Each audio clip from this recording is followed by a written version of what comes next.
মাইক্রোসফটের উইন্ডোজ 10-এর যান্ত্রিক গোলযোগ তোলপাড় সারা বিশ্ব। রাজ্যপাল সিভি আনন্দ বোসের বিরুদ্ধে শ্লীলতাহানির অভিযোগের মামলা গ্রহণ করল সুপ্রিম কোর্ট। ছাত্র যুবদের সংরক্ষণ আন্দোলন ঘিরে উত্তপ্ত বাংলাদেশ, এখনো পর্যন্ত মৃত 50।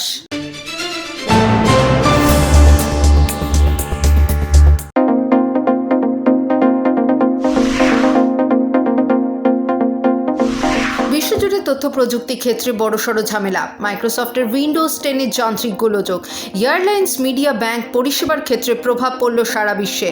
ব্যাহত লন্ডন স্টক এক্সচেঞ্জের পরিষেবাও। সমস্যা দেখা দেয় ভারতে বিমান পরিষেবা এবং ওয়েব চেকিংয়ে। বিমান সংস্থাগুলির সার্ভারে সমস্যার প্রভাব টিকিট বুকিংয়ে। সমস্যা মিটে গিয়েছে দাবি করল মাইক্রোসফট, যদিও অফিস 365 অ্যাপ এবং পরিষেবার ক্ষেত্রে এখনও কিছুটা এই প্রভাব থাকবে বলে জানিয়েছে সংস্থাটি। রাজ্যপাল সিভি আনন্দ বোসের বিরুদ্ধে শ্লীলতাহানির অভিযোগে দেশের শীর্ষ আদালতের দ্বারস্থ হয়েছিলেন রাজভবনের মহিলা কর্মী। সেই মামলায় রাজ্যের উদ্দেশ্যে নোটিশ জারি করল শীর্ষ আদালত। শুক্রবার মামলাটি প্রধান বিচারপতি DY চন্দ্রচূড়, বিচারপতি JB পারদিওয়ালা ও বিচারপতি মনোজ মিশ্রের বেঞ্চে ওঠে। মোট 3টি নির্দেশ দিয়েছেন বিচারপতিরা। রাজ্যের উদ্দেশ্যে নোটিশ জারি, কেন্দ্রকে যুক্ত করতে অনুমতি দেওয়ার পাশাপাশি বেঞ্চের নির্দেশ, কেন্দ্রের অ্যাটর্নি জেনারেল যেন এই মামলায় সহযোগিতা করেন।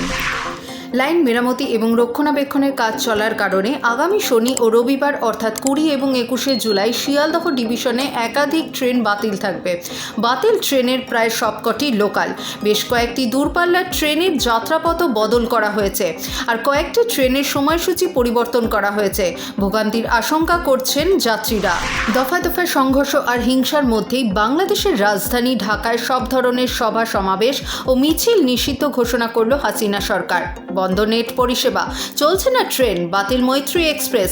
এখনো পর্যন্ত এই আন্দোলনের ফলে 50 জনের মৃত্যু হয়েছে। শুক্রবার থেকে শুরু মেয়েদের এশিয়া কাপে প্রথম ম্যাচেই পাকিস্তানের মুখোমুখি গতবারের চ্যাম্পিয়ন ভারতীয় মহিলা ক্রিকেট দল। মেয়েদের এশিয়া কাপ এখনো পর্যন্ত 8 বার আয়োজন করা হয়েছে। প্রতিবারই ফাইনাল খেলেছে ভারত। 2018 সাল বাদ দিয়ে প্রতিবার জিতেছেও তারা। রাত 8টায় শুরু এই মহারণ।